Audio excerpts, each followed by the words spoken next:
Welcome to your deep dive. Oh, Today, we're tackling something that feels almost like a lost art in our always-on world. hmm. Deep work. Yeah.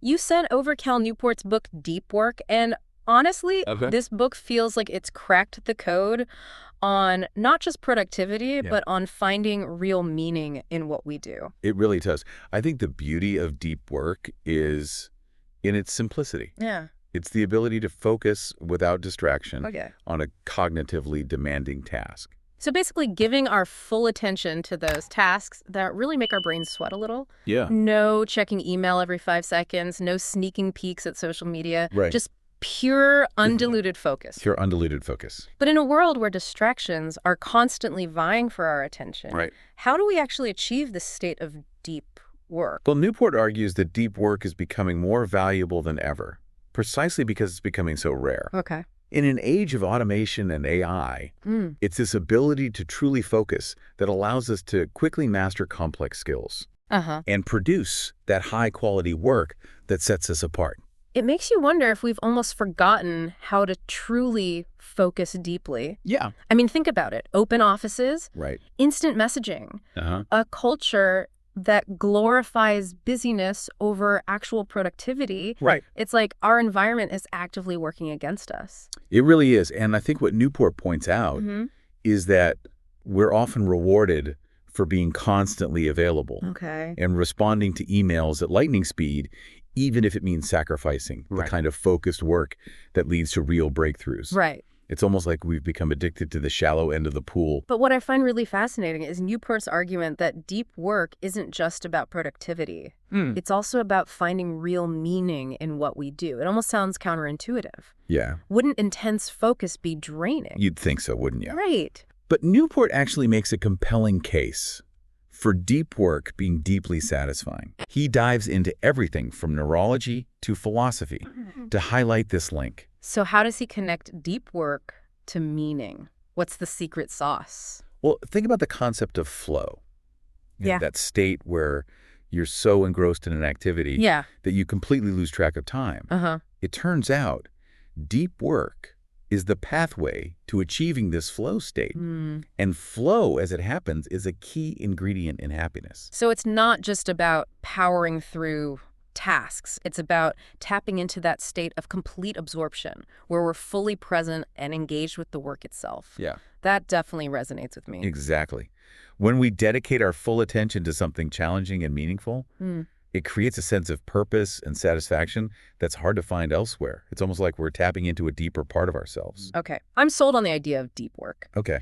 But the big question is, how do we actually make it happen? Does Newport offer any practical strategies for cultivating this superpower? He absolutely does. Oh, good. He outlines 4 very specific rules for deep work. And this is where things get really interesting. We can go through them one by one if you like. Definitely. Let's start with rule number 1.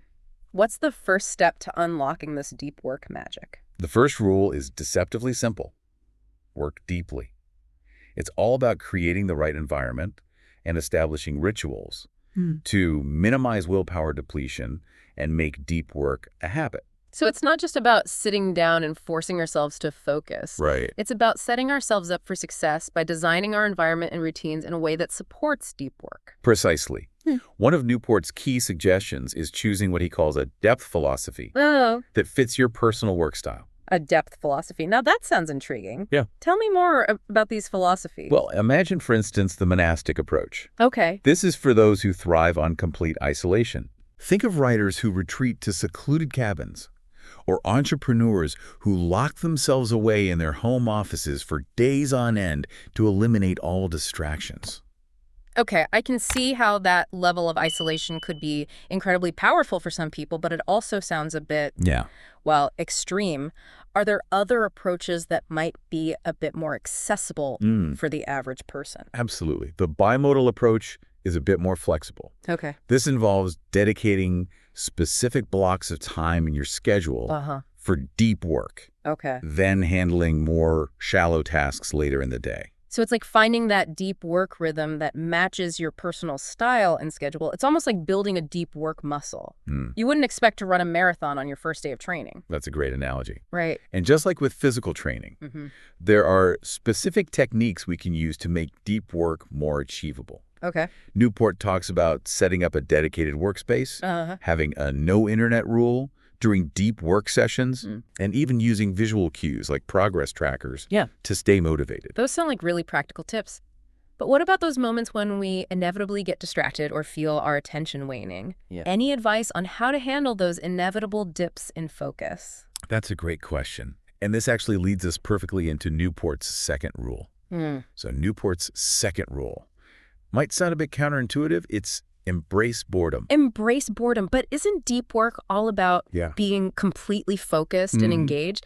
How can boredom possibly be a good thing? It's all about training our minds to resist those instant gratification urges we've become so accustomed to. Okay. You know, think about it. We live in a world of constant stimulation, always reaching for our phones, refreshing our feeds, craving that next dopamine hit. It's so true. It's like our brains are becoming addicted to distraction. Exactly. And by constantly giving in to those urges, we're actually weakening our ability to focus for extended periods. So Newport suggests something radical. Intentionally practice being bored. Okay, I have to admit, the idea of scheduling boredom into my day sounds a bit strange. How does that actually work? Are we talking about just staring at a blank wall for hours? Not quite. One tactic Newport recommends is scheduling breaks from focus to intentionally use the internet. Okay. The idea is to create designated time slots for those quick dips into social media or email, rather than letting them bleed into our deep work sessions. So it's like creating boundaries between those high stimuli, low value activities and the depth work that actually moves us forward. Precisely. Yeah. And by being more intentional about when we indulge in those distractions, we're actually strengthening our ability to resist them during those deep work sessions. Okay. It's like building mental discipline. I like that. It's almost like we're reclaiming control over our attention instead of letting it be hijacked by algorithms and notifications. Are there any other boredom-embracing techniques Newport suggests? There is one that I personally love. He calls it productive meditation. Productive meditation. That sounds intriguing. What's that all about?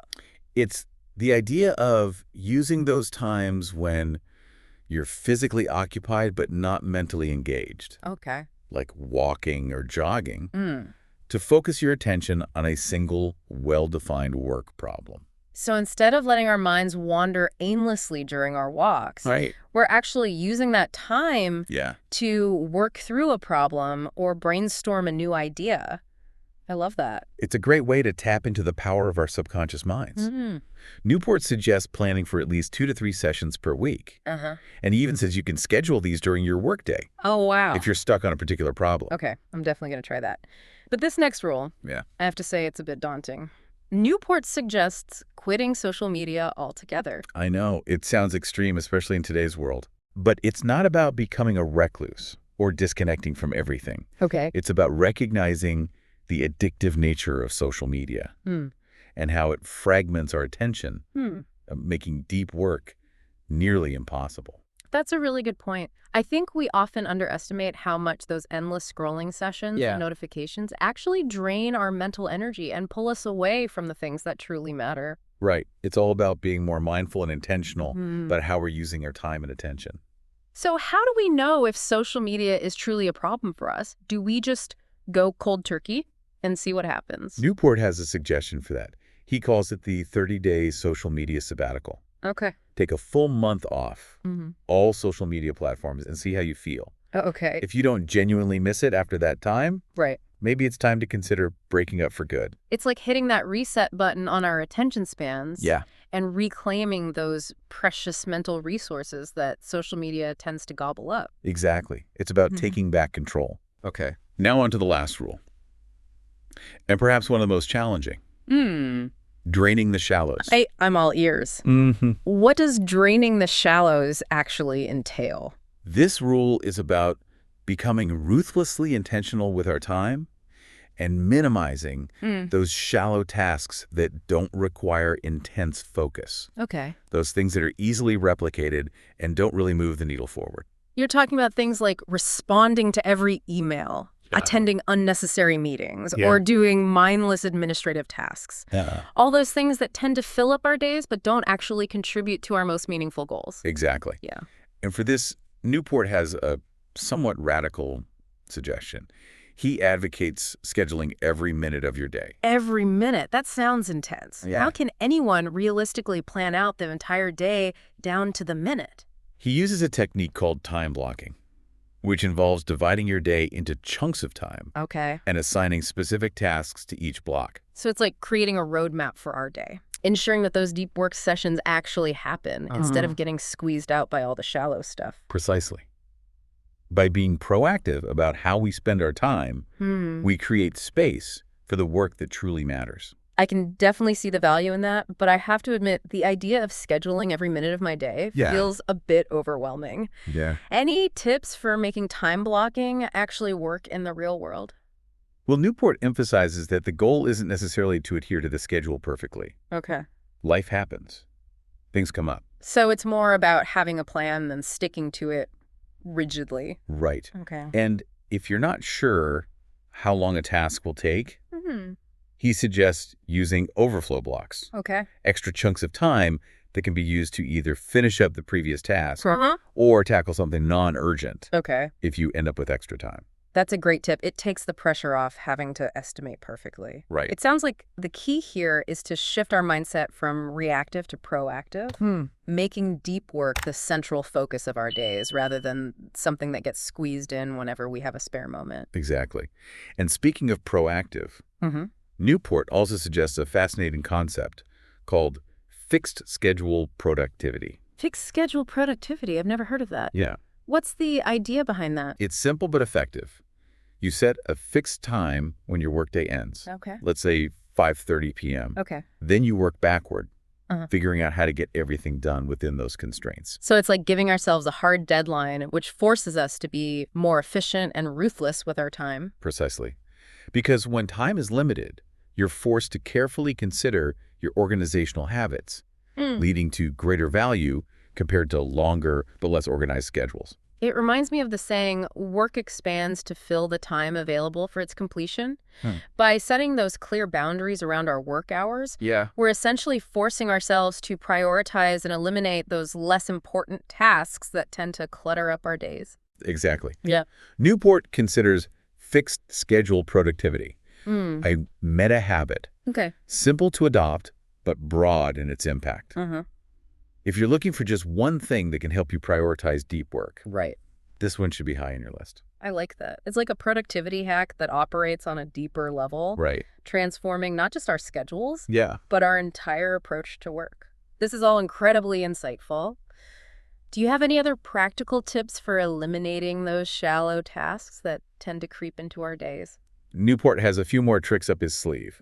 One is to make yourself harder to reach. So like becoming a recluse and moving to a remote mountaintop? Not quite that drastic. He suggests simple things like not displaying your email address publicly, which can cut down on unsolicited emails. Okay, that's easy enough. What else? He also recommends making people who send you emails do more work. Make them work harder.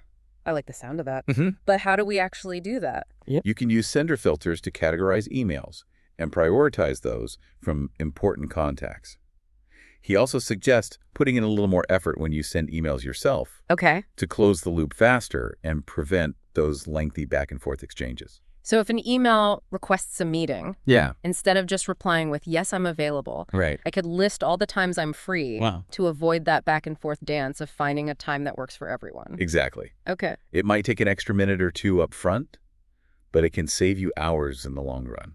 Those are some really practical tips. What about those emails we're sometimes tempted to ignore but feel obligated to respond to out of politeness?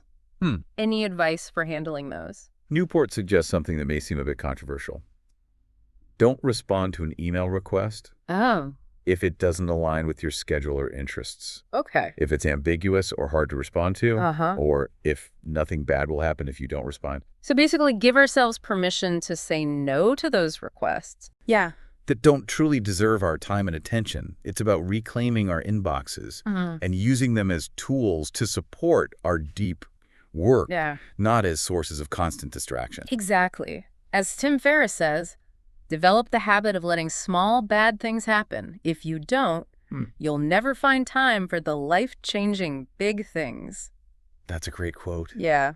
It reminds us that saying no to the small stuff can free up our time and energy for the things that truly matter. By sending fewer emails and ignoring those that aren't easy to process, you weaken the grip your inbox has over your time and attention, freeing up mental space for the deep work that really matters. This has been an incredibly insightful deep dive so far. We've learned about the value of deep work, the challenges it faces in the modern world, and some very specific strategies for cultivating this superpower. Yeah. What are your final thoughts on this topic? Well, it's clear that a commitment to deep work is a recognition that the ability to concentrate is a skill that gets valuable things done. Okay. But it's not for everyone. That's interesting. Why not?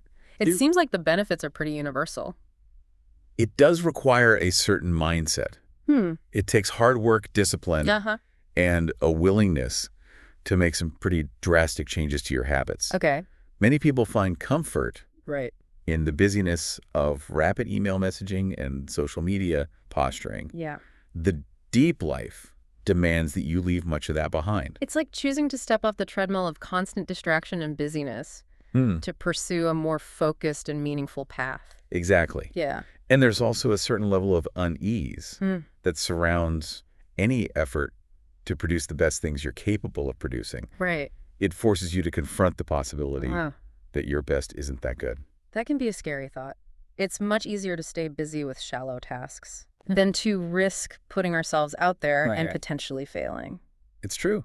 But if you're willing to sidestep those comforts and fears and strive to deploy your mind to its fullest capacity to create things that matter, then you'll discover, as others have before you, that depth generates a life rich with productivity and meaning. It's like a call to action to embrace our potential and create something truly meaningful with our lives. Exactly. Deep work isn't just about getting more done. It's about living a more fulfilling and purposeful life. This has been such an inspiring deep dive. I'm feeling energized to start incorporating these principles into my own life. Yeah. What are some specific ways we can apply these ideas to our daily routines? Well, there are a few actionable steps we can take to start integrating deep work into our lives. Okay. Even amidst our busy schedules.